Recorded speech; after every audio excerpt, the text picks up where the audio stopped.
Designing Women will return next Monday at a special time. Now, get ready for the following CBS special presentation.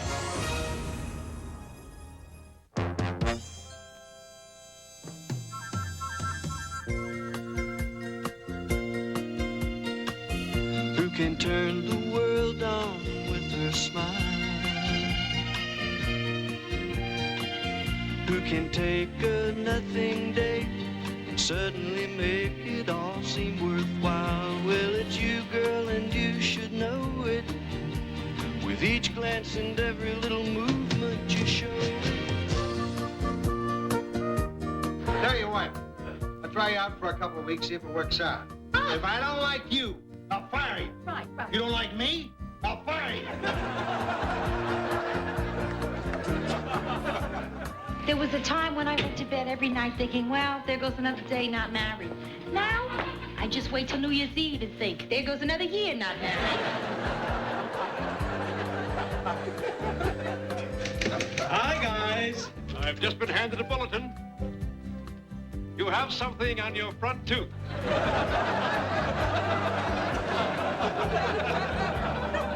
If it weren't for me, people would turn on the 6 o'clock news, see a grown man with a silly look on his face saying, "Good evening, I'm..."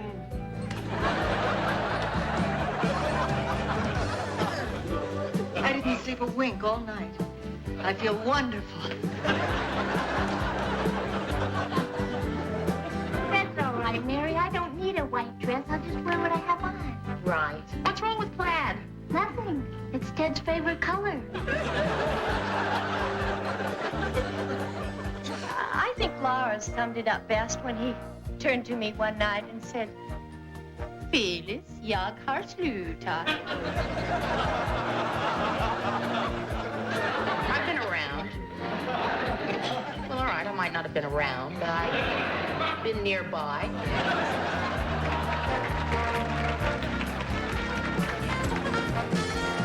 Others all around, no need to waste it. You can have it down, why don't you take it? You might just make it after all. You might just make it after all.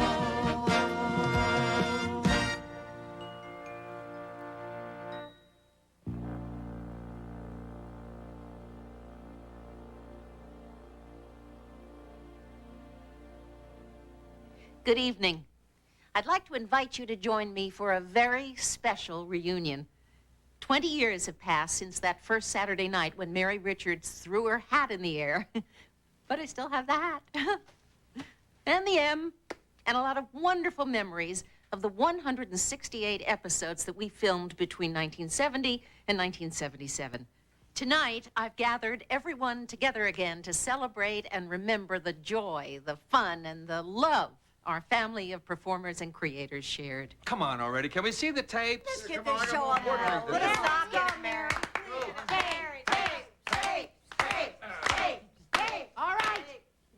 Oh, isn't this exciting being all together again? Yes. Oh, these are just the most wonderful friends a person Excuse could me, ever... Mary. If you're going to get all dewy-eyed and nostalgic about this reunion thing, I'm out of here. You're right, Ed. I promise not to take all this too seriously. I mean, we had fun, but we didn't change the world. Well, we did pay my mortgage. And we sure did laugh a lot. But you know, I think it's important to point out that Mary Richards was the very first character on television to show that it was okay to be over 30, female, and single. Yeah. Well, Lassie. There was Lassie. Wait a minute. Mary didn't start out so confident, so secure. She evolved. And Lou Grant had an awful lot to do with it. Remember the first show? Her job interview? She was so cute, so perky. That's very funny because I remember her as being assertive, straightforward, and honest. I'll show you what I mean. Do you have any idea when Mr. Grant will be back? Hi, Mr. Grant. You're back.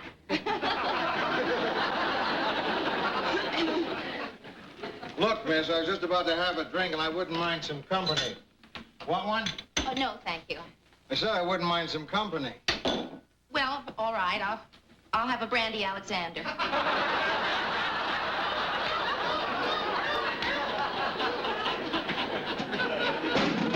about some coffee? That'll be fine. Has the job been filled? Yeah. Oh. But there is another job. Oh?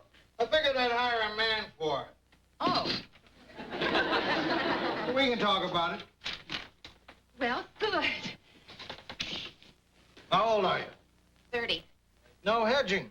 No, how old do I look? Why hedge? How old do I look? 30. What religion are you? Mr. Grant, I don't quite know how to say this, but you're not allowed to ask that when someone's applying for a job. It's against the law. Want to call a cop? No. Good. Would you think I was violating your civil rights if I asked if you're married? Presbyterian. Well, I decided I'd answer your religion question. Divorced? No. Never married? No. Why? Why? You type? Mr. Grant, there's no simple answer to that question. Yes, there is. How about, no, I can't type, or yes, I can? There's no simple answer to why a person isn't married. How many different reasons can there be? 65. Words per minute. My typing question. Yes. Look, miss, would you try answering the questions as I ask them? Yes, Mr. Grant, I will, but it does seem that you've been asking a lot of very personal questions that don't have a thing to do with my qualifications for this job. You know what? You got spunk. Well, I hate spunk. Mary, life is tough. You're right, Mr. Grant. A life is tough. Hey, you want to know what else is tough? If you don't start shaping up, I'm going to have to fire you. Do you mean that? No. This is scare tactic. Mr. Grant. And it won't work if you're calling me Mr. Grant. Call me Lou. Well, would that be for, just for the purpose of this conversation? For, all time? I'll decide later. You think you can, Mary? Call you not Mr. Grant? Sure. Well, I'm glad it's okay. Oh, yes, it's okay to say it. Really, Mary? Really? Lou? Call me Mr. Grant. Okay. You're mad at me because I disagreed with you in the meeting. No, I'm mad at you because you sold me out for $50 a week. Mr. Grant, if you really believe that, then we have nothing to talk about. Then we have nothing to talk about. Oh, I think we have something to talk about, all right. You better believe we have something to talk, and sliding away isn't going to help. I don't sell people out, especially you. Especially me. That's right, especially you. Why especially me? Because I love you. Look, we can't have a fight if you say things like that. But I do care about you. Mary? And I know you care about me, Okay, too. okay, the fight's over. You win. Mary, there's only one way to tell you this, and that's to tell you straight out. I've decided to promote you to producer of the WJM 6 o'clock news. Oh, Mr. Grant. Oh, well, that's...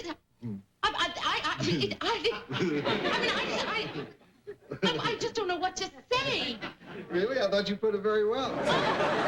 Listen, Mary, I've been thinking it over, and you've got to tell them what they want to know.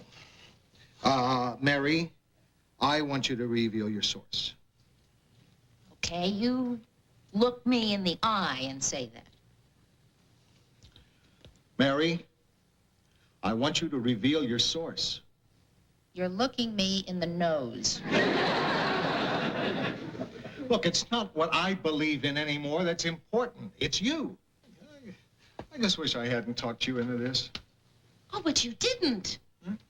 Mr. Grant, I didn't come to see you to find out what you had to say. I already knew what you had to say, and I needed to hear it.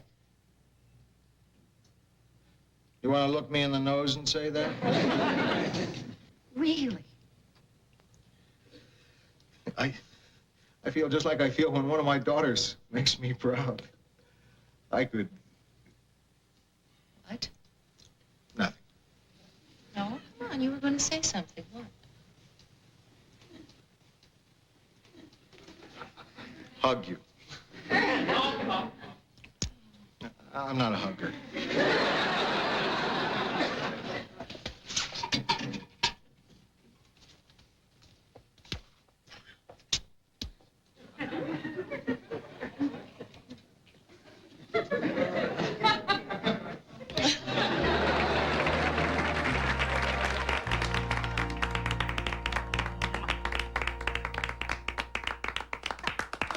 As you've seen, Mary Richards' growth said a lot about the changing consciousness of the 70s. She proved that when a woman sets her mind on something, there wasn't anything she couldn't do. Oh, I wouldn't go that far. He's forgetting her parties. Oh, Lord, yes, they were awful. Terrible, the worst. I don't know what you're all talking about. Georgette always had a wonderful time at Mary's parties. That's where she met Ted Baxter and got engaged and got married. Right. And Ted Baxter finally found someone who loved him as much as he loved himself. Georgette even gave birth in the middle of one party. Am I the only one who had a good time at Mary's parties? Yes. Mary, I'm going to have to be frank with you. Brutally frank. Okay? Yes, of course. You give rotten parties. Well, Mr. Grant, I really... It's not that I don't have a good time at your parties, Mary. I've had some of the worst times in my life. Agony. My wife and I broke up at one of your parties, you remember? Not that I'm holding your party responsible, you understand, but it sure didn't help. Mary, I thought you knew. Your parties are disasters. I mean, I thought you knew. How could you not know that? Yes, I know. Okay, I knew. I just didn't know that anyone else knew. I'm really starved, Mary. I really am. Thanks a lot. Mr. Grant, could I speak to you for a minute? Oh, yeah. Go ahead. In the living room, I need your help. Oh, sure. What's wrong, Mary? You seem upset. Mr. Grant, you took 3 servings of the veal. Yeah. Mr. Grant, there are 6 people. You took half. You mean that's all there is? What's on this platter? Yes. Mr. Grant, you've got to put some back. Don't have enough for everybody. 3 people aren't going to get any dinner. All right, I'll put it back.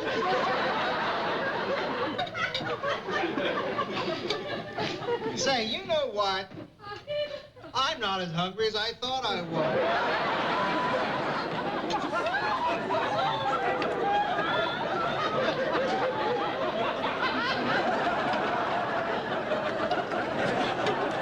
Oh, what a perfect evening.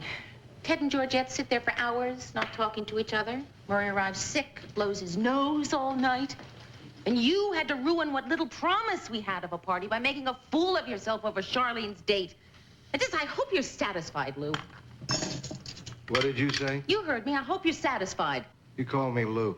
That's right, because that's what you deserve to be called. In fact, you don't even deserve to be called Lou. You know what you should be called? What? Louis. That's what you should be called, is Louis.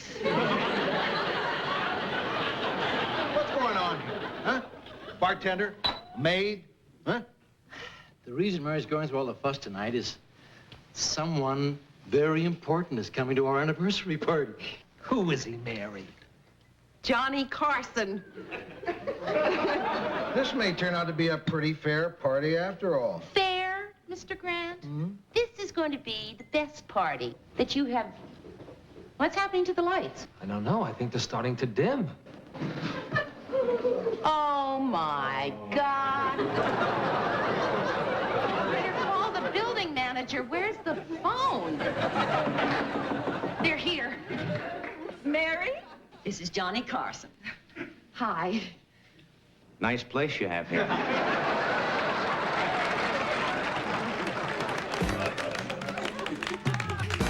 The Mary Tyler Moore 20th anniversary show will continue with Rhoda versus Phyllis and Mary's disastrous dates.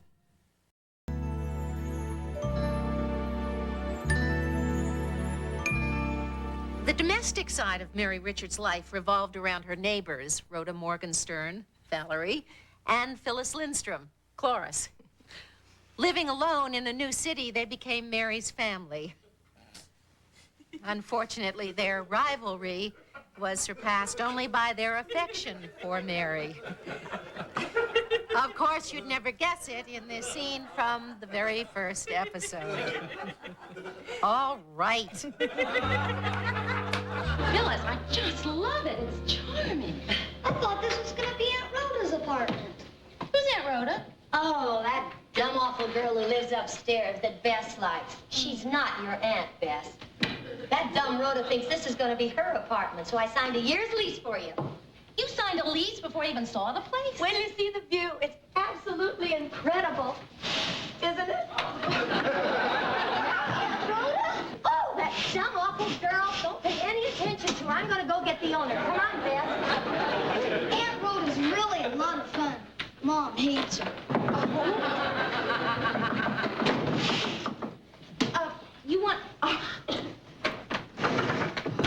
Give me a hand, will you? Sure. Oh, thanks. Thanks a lot. So, you're, Rhoda? Morgenstern, right? And I'm Mary Richards. Hello. Get out of my apartment.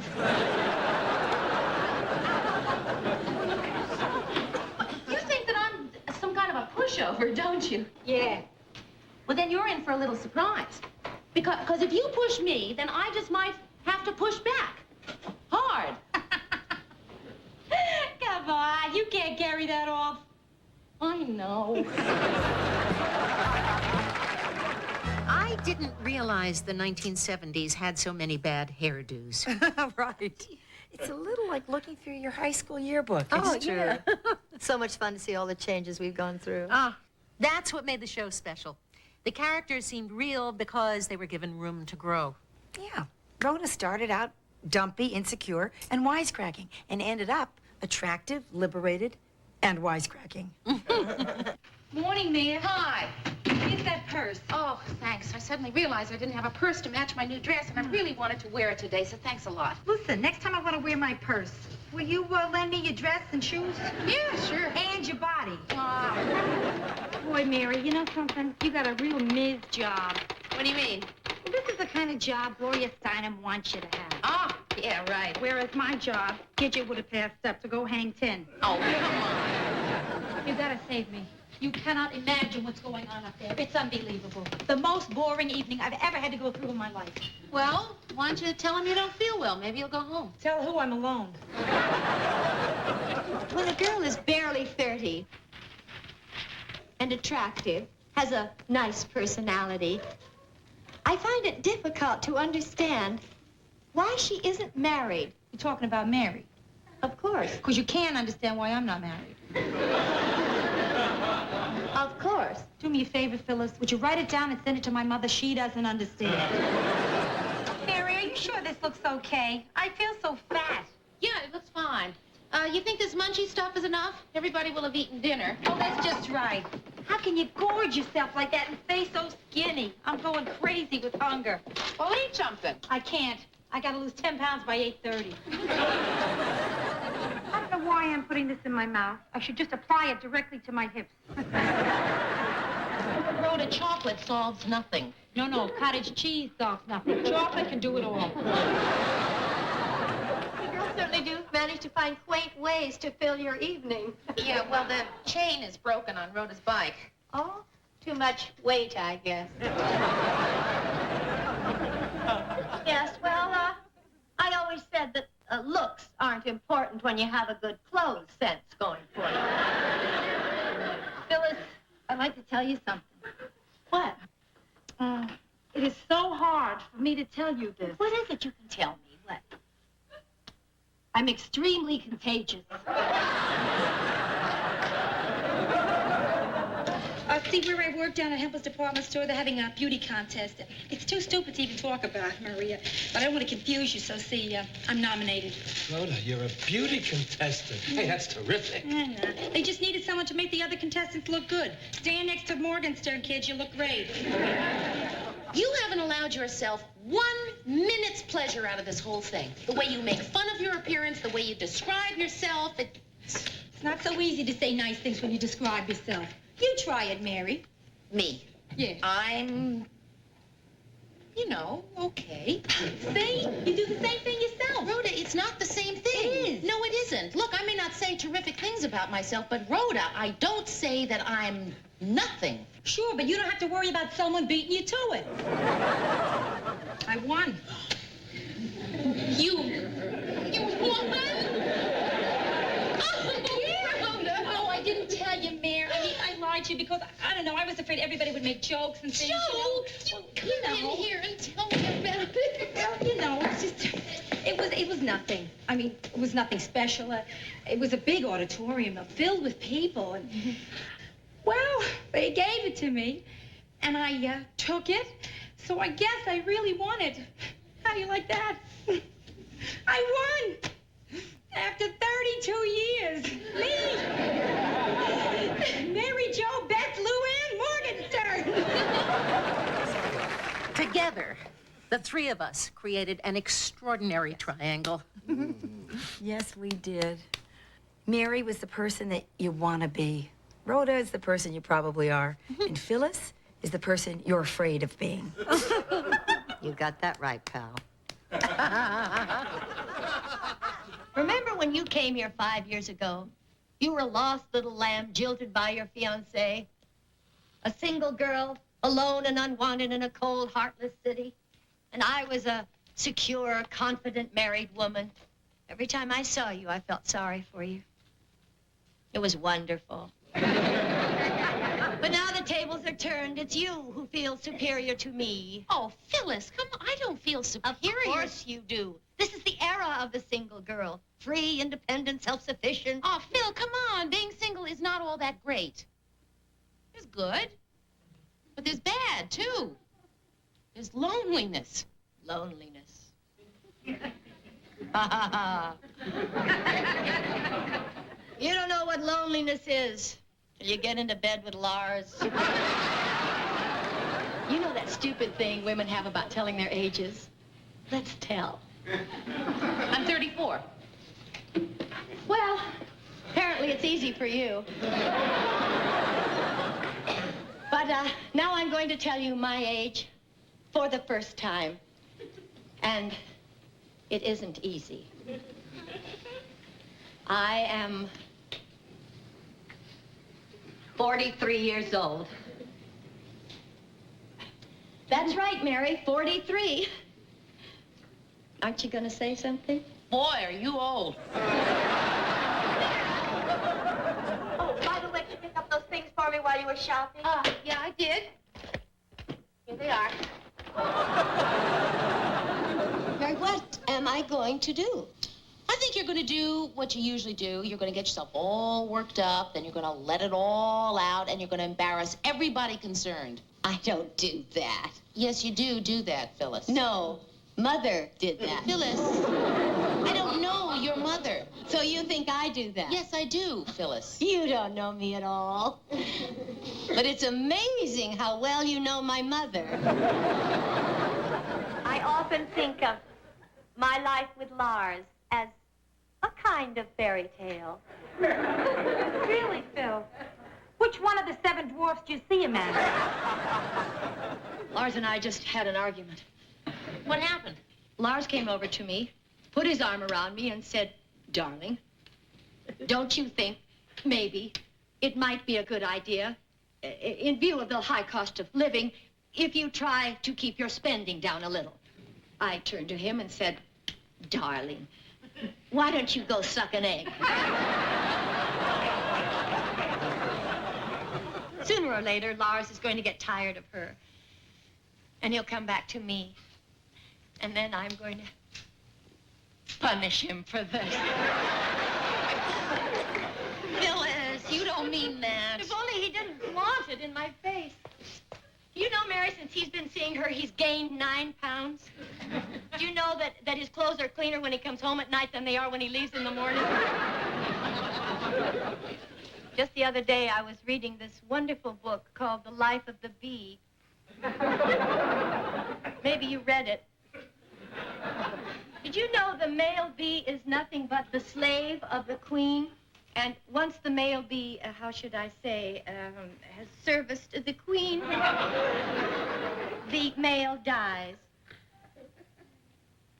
All in all, not a bad system.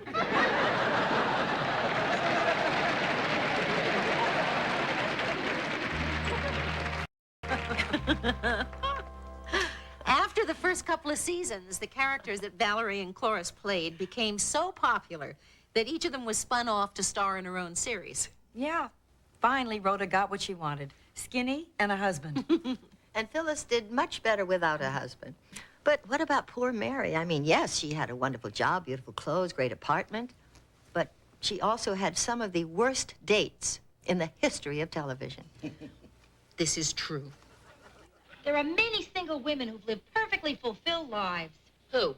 I'm getting a pencil and a piece of paper and make a list. No, Rhoda, I am not about to sit around and make lists of single women. We're not. We're going to make lists of single men to go out with. Hi! Hey, I think I'm gonna sneeze. Achoo! I'll bet you've never been to a mortician's party. Right. Well, why not give in? Sooner or later, we're gonna get you. Something lacking in my life, Mary. Something, and that something is someone like you. Marry me, Mary. Marry me. No. No? No, I had the garden fresh, the piping. Oh, right. I'm sorry. Mary, I want you to know that it's not just physical. Okay, Doug, look, let's just cut this dumb talk right now, all right? Okay.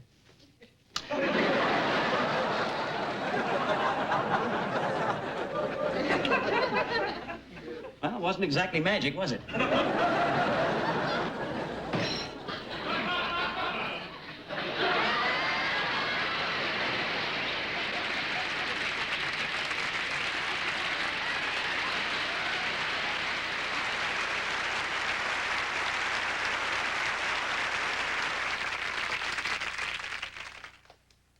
Can I spend the night?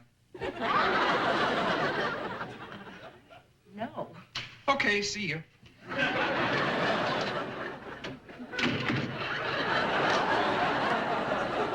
I just want you to know that I'm not going to sleep with you tonight.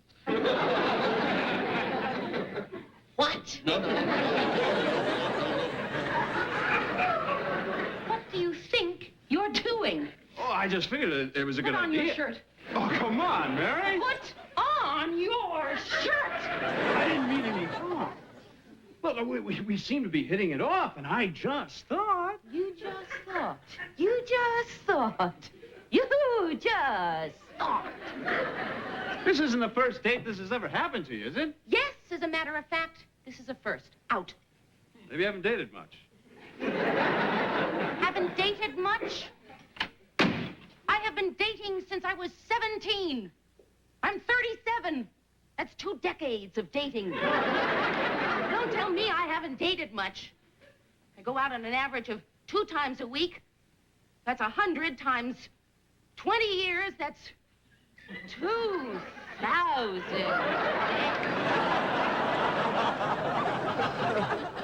What's wrong, Mary? Oh, I don't know, Georgette. Me, men, dating. I mean, I didn't think I was asking for that much, but I haven't met anyone who even comes close. You know one. Well, if I do, I sure wish you'd point him out. Lou Grant. Come on. He has every quality you said you wanted, and I'll throw in one of my own. He's cute as a button. Me date Lou Grant? Come on, that's ridiculous. I mean, sure, I enjoy his company, and yes, he is someone I respect, and I have a good time with him, and he doesn't play little games, and I am comfortable with him. And he is straightforward and intelligent and fun. You're right, Mary. It was a dippy idea.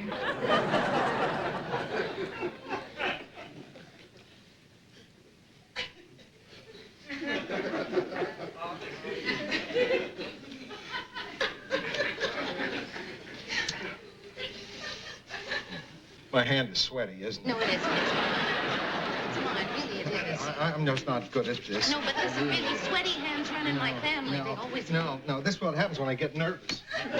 I've just never been good at this sort of thing. No, that's all right. I'm not good at it either. Oh, sure you are, sure you No, are. I'm not. Not when I'm this nervous. You mean you're nervous right now? A little.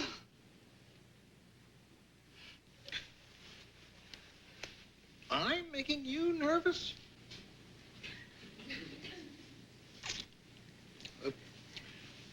Mary, we're not going to feel comfortable here until we find out where this dating stuff leads. I think you're right. I don't know about you, but the suspense is killing me.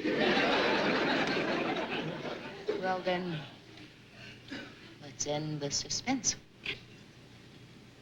Okay. Hey.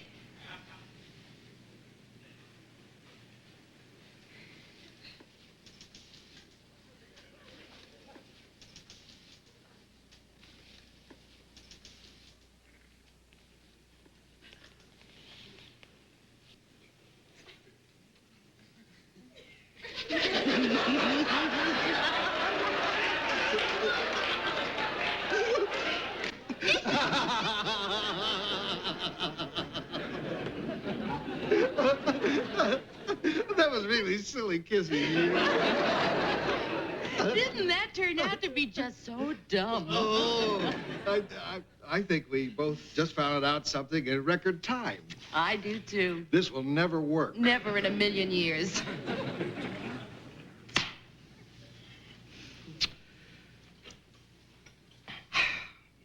Good night, Mary. Good night, Lou.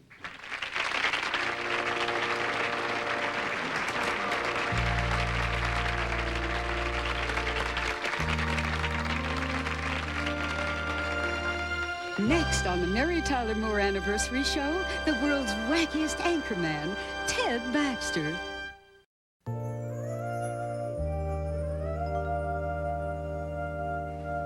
The secret to our show's success was no big secret. The camaraderie that existed among the characters in the WJM newsroom wasn't just a product of the writers' imaginations. Hey, it was such a great ensemble, it didn't even feel like work. I agree. The theme song, Love Is All Around, pretty much summed up my feelings about working with you guys. You know, one of the great delights was working with Ted Knight. Oh, and we all miss him. As anchorman Ted Baxter, he was a master at mangling the English language. On screen, he was magic, and one of the happiest and most generous actors I've ever worked with. But it was Murray's job to constantly put him down. Hi, guys. Hey, listen to this. Last night, a new star was born in Minneapolis. His name is Ted Baxter, and the Twin Cities has rarely witnessed such a virtuoso performance. Ted, that's fantastic. I know. Now, if I can only get someone to print it. You know, it's a funny thing. I've been doing the news for 8 years now, and I still feel as nervous and as petrified as I was opening night. Of course, I'm perfect once I'm on. Right before I feel a little sick to my stomach. That's funny. I don't feel that way till after you're on the air.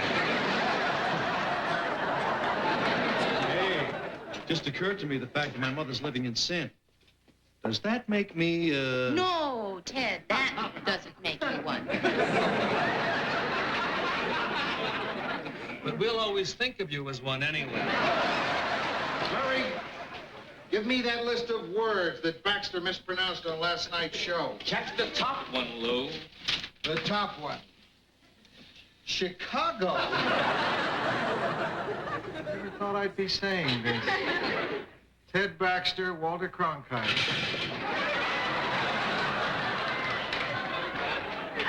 It's an honor to meet you, Mr. Cronkite.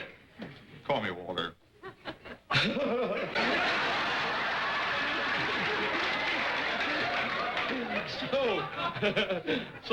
Walt, let's talk shop. Say, what words do you have trouble pronouncing? I think we better get going. Don't you? Did you catch my award-winning newscast? I think we better be going, don't you? And now the sports. In hockey, the North Stars 3, the Kings 0. I put that in there. Oh, what do you think, Walt? I think I better be getting to the airport. I'll go with you. I'll give you the rest of the news on the way. Gonna get you for this. To all you pink-nosed little snow bunnies. Mary, can't you see I'm doing the news? Read it. All right. Out loud!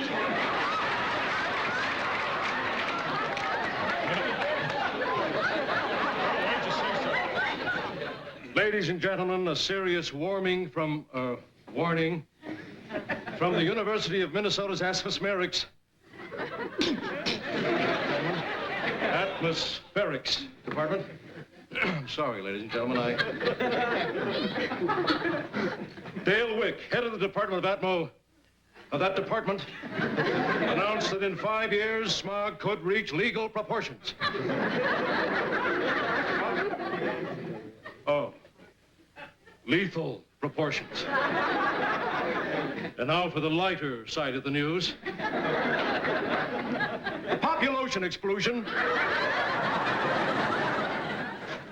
This is Ted Baxter saying good nights and good noot.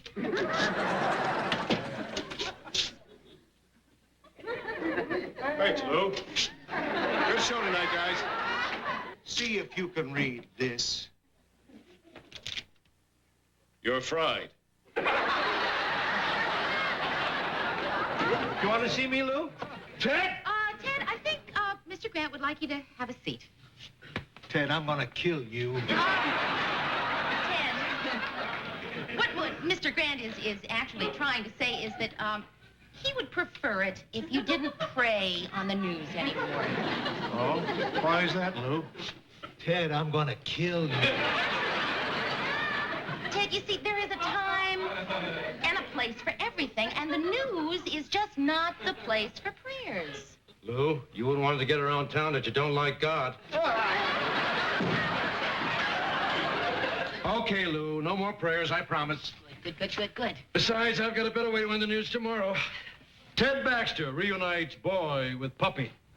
Right on the news. Where are you going to find the puppy? We'll steal it from a kid.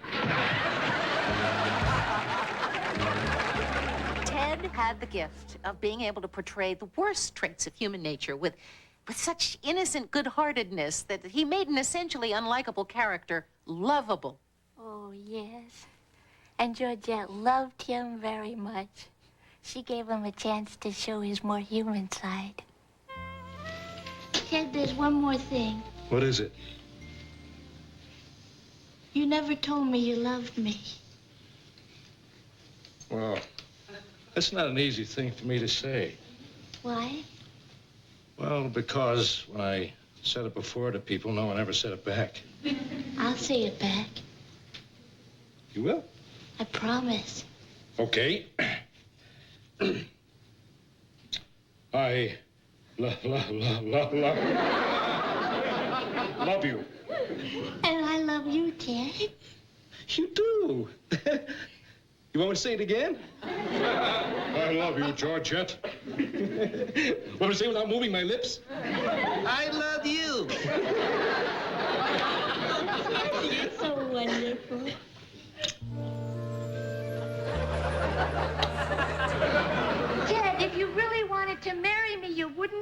about it, you'd do it.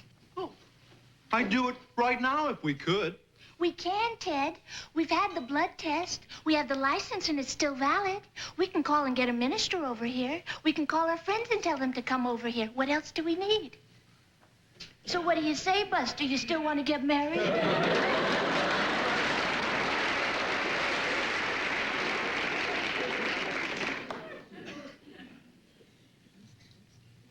Yes, I do.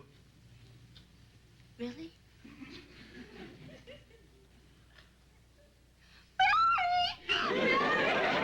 What? I'm gonna get married. We're really doing it. Sure, it's yes. That's when? What would you do if I told you there's gonna be a minister over here with all our friends in the next half hour to have a wedding? Vacuum. Okay, bride on my backhand, groom on my forehand.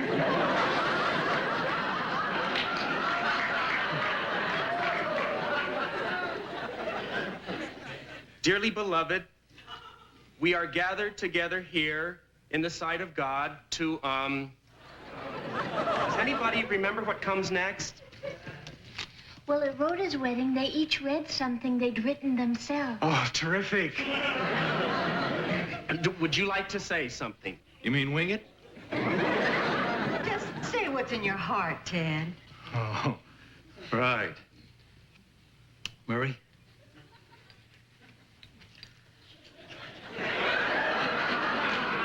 Georgia, I promise to be a devoted husband and to never give you cause to regret having married such a cluck.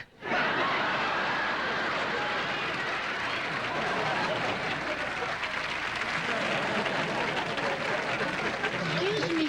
I hate to interrupt, and I don't mean to spoil your fun. And it's certainly no comment on the dinner because it's delicious, and you'll have to give me your recipe sometime, Mary. But right now, I think I'm going to have a baby. The doctor says don't try to move her when she's starting labor. The hospital's too far. Put her to bed and wait for him to get here. I don't think he's going to make it. I don't think I am either. Do everything, somebody do something. Right. There we go. I can't let Lou do it all alone. No. Never mind now. I'll go in there with him. I'll do it myself. You go in there, Mary. No, Murray, a delivery room is no place for a woman.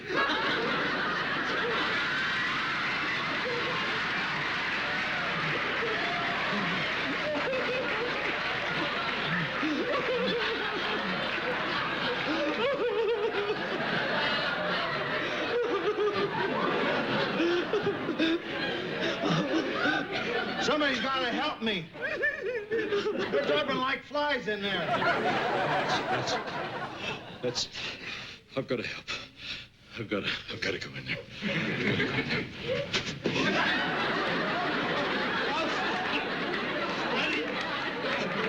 Steady, Ted. Here it is. Oh, everything's going. Oh, this is awful. I feel awful. Why didn't somebody warn me childbirth is hell? Look, what are we doing out here? A woman is giving birth to a baby in Mary's bedroom. I know, and it's probably the most exciting thing that'll ever happen in there. Congratulations, Ted. Georgette's fine. You're the proud daddy of a fine, beautiful, healthy-looking baby. Thank goodness. What is it, a boy or a girl?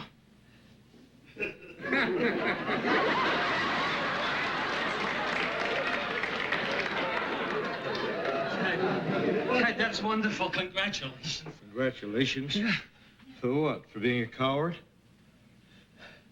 For leaving Georgette in her hour of need?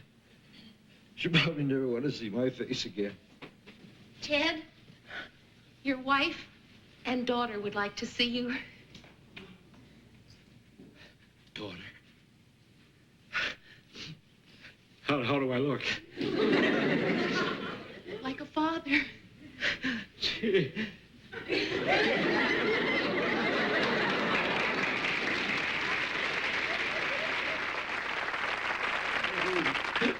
I'm a daddy. I'm a daddy. Have a cigarette. All right. We're on the way to the hospital now. Oh, incidentally, Georgette and I have been talking, and we want to name the baby Mary Lou.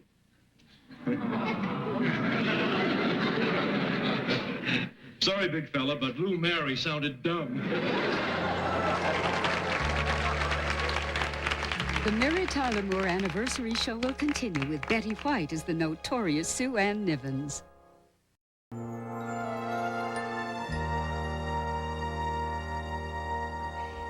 When Betty White joined the cast as Sue Ann Nivens, a whole new dimension was added to the show. Yes.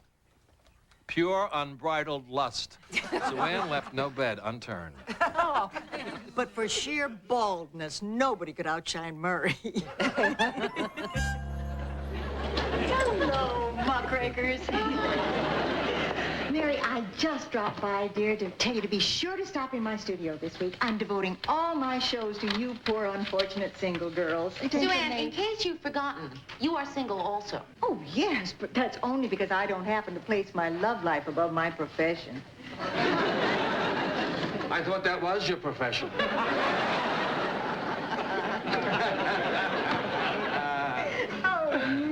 Witty Murray. Jokes fall from your lips almost as fast as hair falls from your hair. I would simply say it right out. I think a man should be virile and macho and just reeking with masculinity. Thank you, God. Do you have anything with hair?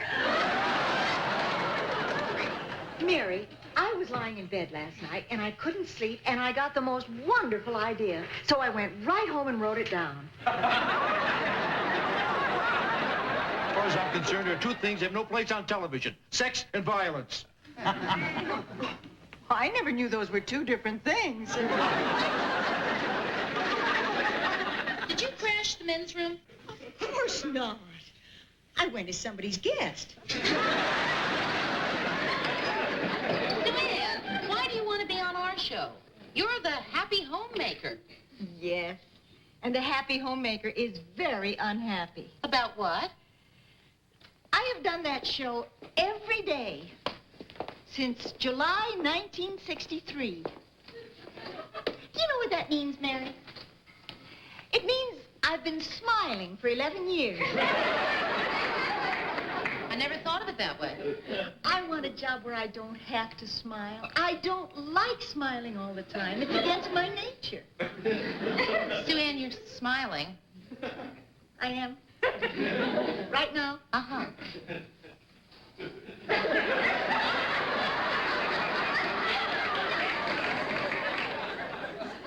Wow, a whole page.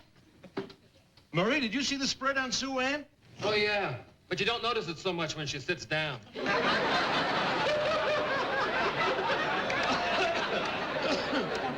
Oh, my God. Mr. Grant, did you talk to him? Yes, I talked to him, but he won't listen to me. Did you tell him he can't go on like this? Yes, I told him. Did you tell him he's got to stand up to Sue Ann? Yes, he told Will me. you stay out of this? I'm going to talk to Sue Ann. Mary, I've got the pins, but I want to see how the veil looks. Oh, no. No veil, Sue Ann. A producer does not wear a veil. Mary, don't use that tone on me. I mean, if you have something you wish to say to me, let's act like civilized people and simply sit down and discuss it. All right. I'm sorry, Sue Ann. Forgive me. You were absolutely right. Let's sit down.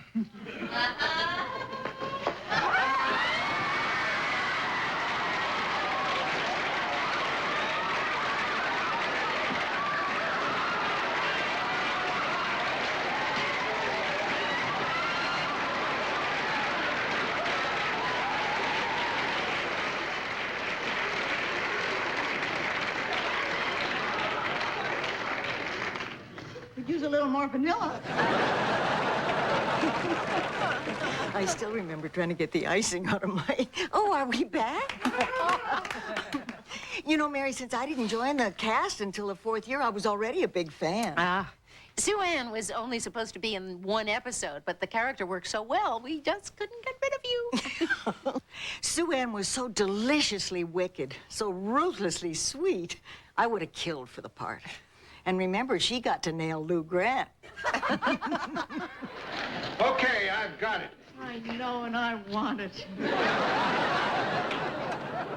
Well, you see, I have this friend, and, well, she has sort of a crush on you. This friend wondered if you're not doing anything, you know, Saturday night, if you would like to have dinner at her place. Her place, huh? Well, Mary, as it happens, I'm not doing a thing Saturday night, so you can tell your friend I'd be delighted. It's a date. Okay. Only, why didn't your friend speak for herself? Oh, I don't know, Lou. I guess I was too shy.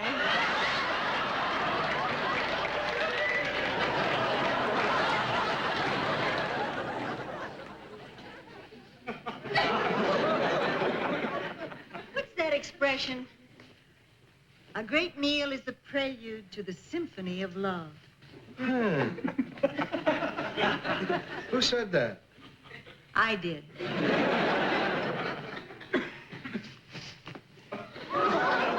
Look, Sue Ann, don't do that. Go ahead, Lou. You're stronger than I am. Press your advantage. Be gentle, Lou. That's all I ask. Be gentle.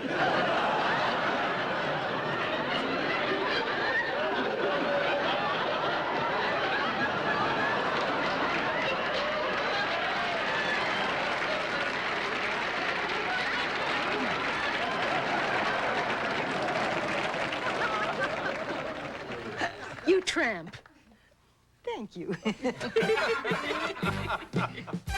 Coming up, everybody's all-time favorite scenes.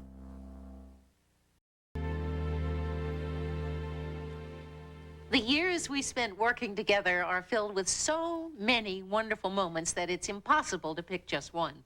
Oh, boy. I love them all. Certainly the most famous show we ever did was Chuckles Bites the Dust. Chuckles the clown is dead. It was a freak accident. He went to the parade dressed as Peter Peanut. And a rogue elephant tried to show him. Chuckles, the clown, died today from...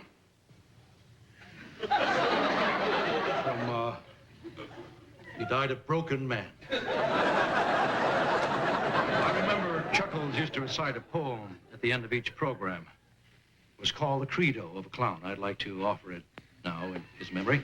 A little song, a little dance, a little seltzer down your pants. I can just see the insurance claim. Cause of death, a busted goober. I don't know what you two are laughing at, but I'll take a chance it's dirty. Bert, you're not still making jokes about that. I'm sorry, Mary. Oh, it's a release, Mary. People need it to get over a tragedy. Everybody does it. I don't. Come on, Mary. We're not laughing because he's dead. I mean, we all liked him, and we're very, very sorry. Well, then why are you laughing? Mary, dear, don't the circumstances strike you as being just a trifle bizarre? After all, the guy died wearing a peanut suit, killed by an elephant. Yeah. Born in a trunk, died in a trunk. Just forget what he was wearing. Suppose he hadn't been dressed as a peanut. Would his death still be funny? Could have been worse. He could have gone as Billy Banana and had a gorilla peel him to death.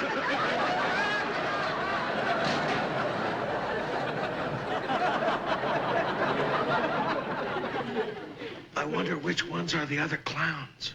Well, you'll know soon. They're all gonna jump out of a little hearse. Oh,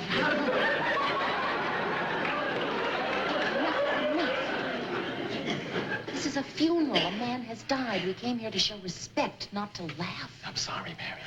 All right, no more jokes. Chuckles the Clown brought pleasure to millions. The characters he created will be remembered by children and adults alike. Peter Peanut, Mr. Fee-Fi-Fo, Billy Banana, and my particular favorite, Aunt Yoo-Hoo.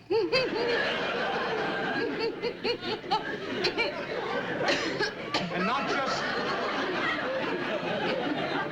just for the laughter that they provided. There was always some deeper meaning to whatever Chuckles did.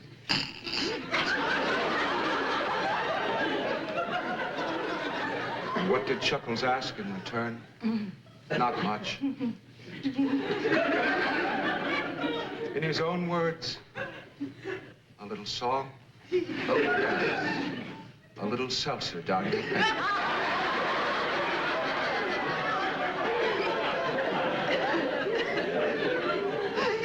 Excuse me, young lady.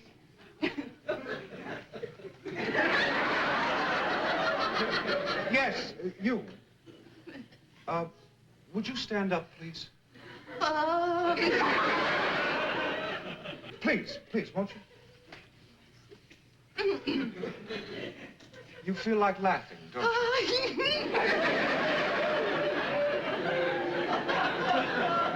Don't try to hold it back. Go ahead, laugh out loud. Don't you see, nothing would have made Chuckles happier. He lived to make people laugh. Tears were offensive to him, deeply offensive. He hated to see people cry. So go ahead, my dear. Laugh for Chuckles.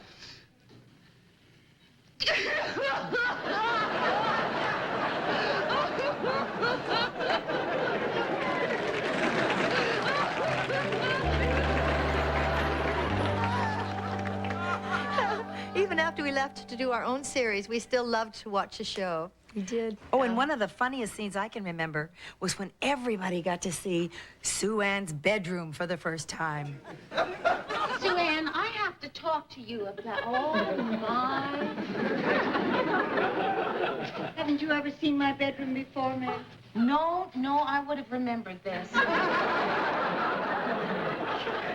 Oh, Mary, if these walls could talk. Well,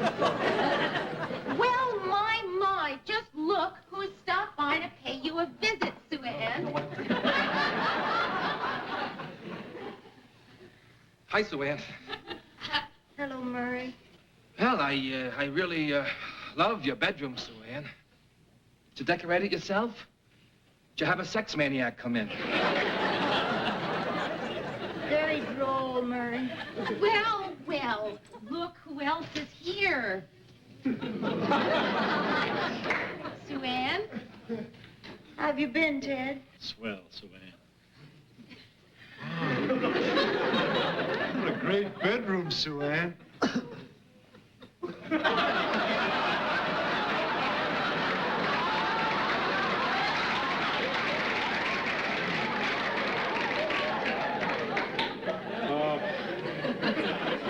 I just,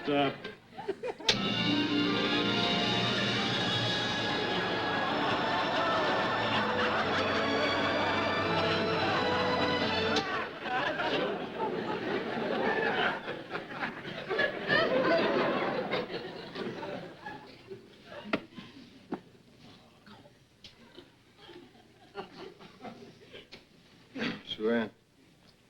Is it Lou? Yes, it's me, Sue Ann. Come sit beside me.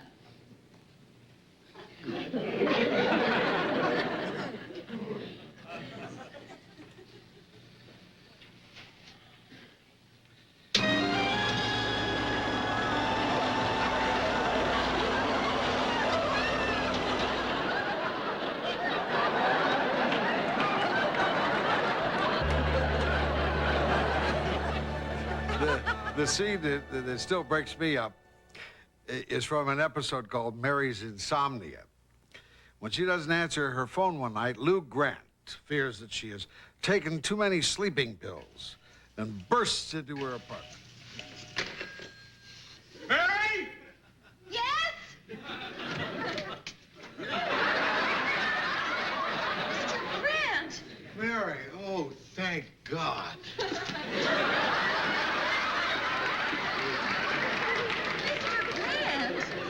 kept phoning for over an hour and the line was busy. Finally, I called the operator and she said the phone was off the hook. I didn't know where you were. I'm in the bathtub.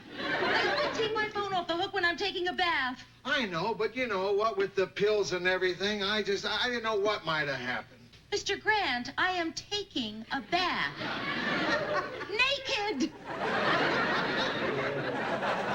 And you are sitting in my bathroom watching me. Wait a minute. Wait a minute.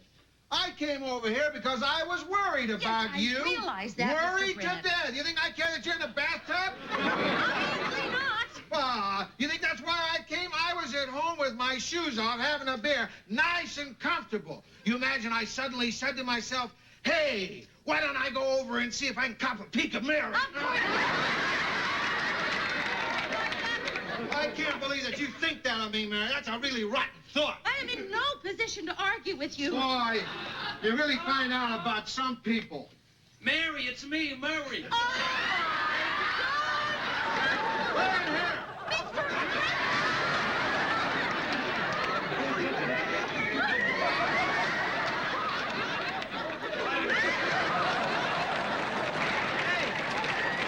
Hey, you should have heard my speech tonight. I was sensational. Let me tell you what happened. Is that the only seat you got in here? I am taking a bath. Ted, come on, let's get out of here. Wait a minute.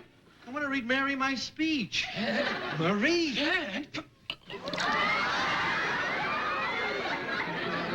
Don't you dare. Relax, Mary. This will only take an hour.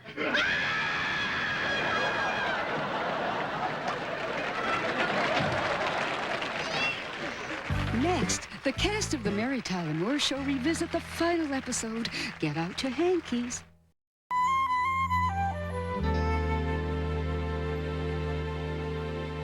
Toward the end of the 7th year, when we realized that we might not be able to maintain the quality of the show forever, we began thinking of an idea for a last episode that would do justice to the entire series. We brought together the creative people who had helped bring these characters to life.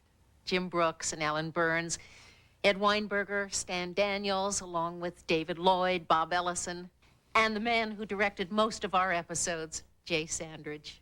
We chose a story about new owners taking over WJM and firing everybody, except Ted Baxter. Gang, this isn't going to be easy to watch again. Here we go. Now, a personal note. Due to some very good opportunities that have opened up elsewhere, news director Lou Grant, news producer Mary Richards, news writer Murray Slaughter, and news hand Sue Ann Nibbins are going to leave after tonight's program to begin exciting new ventures in broadcasting. Last night, as I lay awake in my bed, I wondered, how do I tell these dear friends and colleagues how I feel about them? How, I wondered, do you speak from here instead of here? I think what I was feeling was best expressed in the lyrics of that wonderful old song. It's a long way to Tipperary. A long way to go. This is Ted Baxter saying good night and good news. Hey, guys, wasn't that a great send-off? Ted, you couldn't have said anything that would make us feel better about leaving. You know something, Mr. Grant? Now that it's over, I don't feel as bad as I thought I was going to. In fact, I feel pretty good. I really do. And I owe it all to you. Thanks. What's the matter? You got ice water in your veins? You realize this is the last time we'll all see this room? Of course I realize it, Mr. Grant. I don't really feel good. That's why I wanted to say to you... Mary, you promised. Mr. Grant, why won't you let me say what I want to say? Because you'll just make a big deal out of it. That's why, and I don't want that. Mr. Grant. Mr. Grant. I treasure you people. Lou?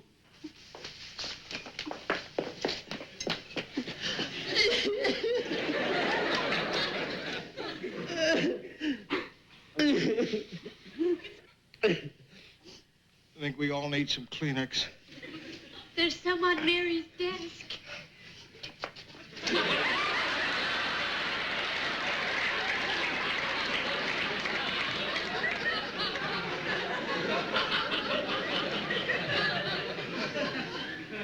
Mr. Grant, could I say what I wanted to say now? Please. Okay, Mary. Well, I just wanted you to know that sometimes I get concerned about being a career woman. I get to thinking my job is too important to me. And I tell myself that the people I work with are just the people I work with, and not my family. And last night I thought, what is a family anyway? They're just people who make you feel less alone and really loved. And that's what you've done for me. Thank you for being my family.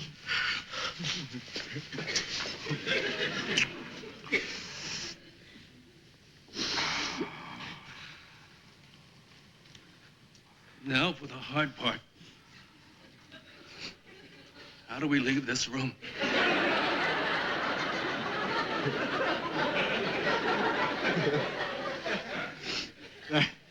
That's not so hard. Remember what Ted said? What is that, Lou? It's a long way to Tipperary. It's a long way to go. It's a long way to Tipperary, to the sweetest girl I know. Goodbye to Piccadilly. Farewell, Leicester Square. It's a long, long way to Tipperary, and my heart's right there. It's a long way to Tipperary.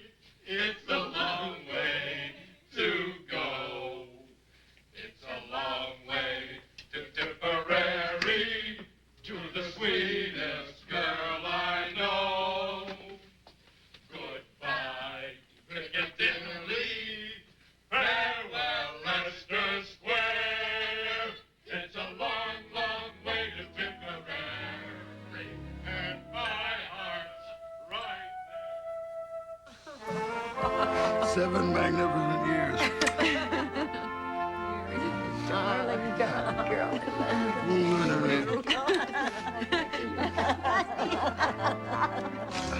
Guys, you dirty guys.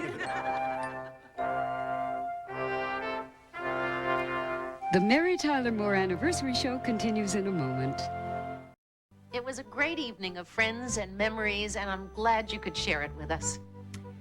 A short time after we closed up shop at MTM Studios, they put up a plaque that said, "On this stage, a company of loving and talented friends created a television classic, The Mary Tyler Moore Show." The plaque is still there, and we're darn proud of it.